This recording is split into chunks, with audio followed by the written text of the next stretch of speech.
দুর্বার রাজশাহী নাকি দুর্বল রাজশাহী? 2025 বিপিএল নিলামের পর থেকে অনেকেই দুর্বার রাজশাহীর শক্তিমত্তা নিয়ে প্রশ্ন তুলেছেন। তাসকিন আহমেদ, এনামুল হক বিজয়দের সাথে দলের হাল ধরবে কে? এ নিয়ে শঙ্কা থাকলেও সময়ের সাথে সাথে নিজেদের গুছিয়ে নিয়েছে দলটা। দলে যোগ দিয়েছে মোহাম্মদ হারিসের মতো ক্রিকেটার।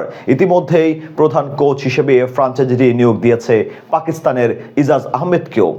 দেশি বিদেশি ক্রিকেটারদের সমন্বয় শেষ মুহূর্তে কেমন হলো রাজশাহীর এবারের দলটা? বিপিএল মাথাতে তারা কতটুকু প্রস্তুত? চলুন জেনে নেওয়া যাক বিডি স্পোর্টস টাইমের আজকের প্রতিবেদন থেকে। 4 বছর পর নতুন নামে নতুন মালিকানায় বিপিএলে দুর্বার রাজশাহী। এবারের আসরে রাজশাহীর দলটা ফিরেছে বলে বেশ আগ্রহ ছিল ভক্তদের মাঝে।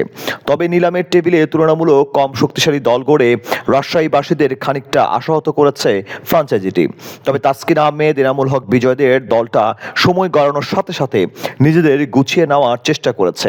শেষ পর্যন্ত দল গোছাতে তারা কতটা সফল হলো? বিপিএল এর বাকি 6 দলের সাথে টক্কর দিতে পারবে তো দুর্বার রাজশাহী? চলুন জেনে নেওয়া যাক। বিদেশি ক্রিকেটারদের ভরসা করে নয়, বেশিরভাগ দেশি ক্রিকেটারদের নিয়ে দল গড়েছে রাজশাহী। নিলামের আগে সরাসরি চুক্তিতে তারা দলে নিয়ে নিয়েছে এনামুল হক বিজয়কে। ড্রাফট থেকে দলের অন্যতম তারকা তাসকিন আহমেদকেও দলে ভিড়িয়েছে তারা। দলটার বাকি দেশি রিক্রুটদেরও দুর্বল ভাবার কোনো উপায় নেই।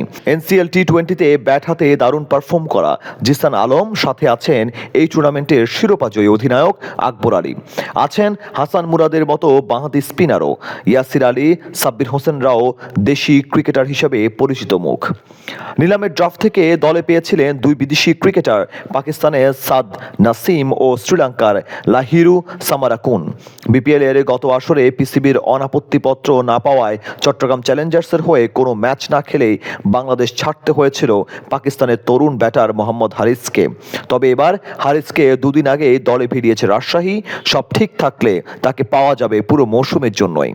জিম্বাবুয়েন অলরাউন্ডার রায়ান বল্টকেও শেষ মুহূর্তে দলে ভিড়িয়েছে দুর্বার রাজশাহী।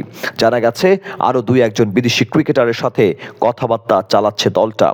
ড্রাফটের পরপরই আবারও সর্বশেষ বিপিএলে সফল পেসার ওমানের বিলাল খানকেও তারা দলে নিয়েছে। তাসকিন আহমেদ, শফিউল ইসলাম, বিলাল খানরা মিলে রাজশাহীর পেস বোলিং ইউনিটকে নেতৃত্ব দেবেন। বাকি ছিল প্রধান কোচের নাম ঘোষণা। মঙ্গলবারও পাকিস্তানের 1992 বিশ্বকাপ জয়ী দলের সাবেক ক্রিকেটার ইজাজ আহমেদকে প্রধান কোচ হিসেবে নিয়োগ দিয়েছে রাজশাহী। এখন প্রশ্ন কেবল দুর্বার রাজশাহীর অধিনায়ক হবেন কে? এনামুল হক বিজয়, তাসকিন আহমেদ নাকি আকবর আলী?